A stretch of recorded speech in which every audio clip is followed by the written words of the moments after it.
I don't want peace. I want problems.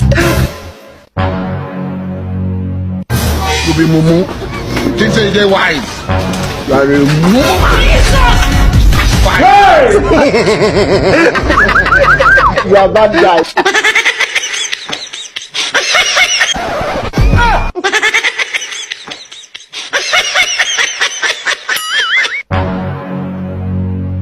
Think say they wise. Hey! You are bad guy.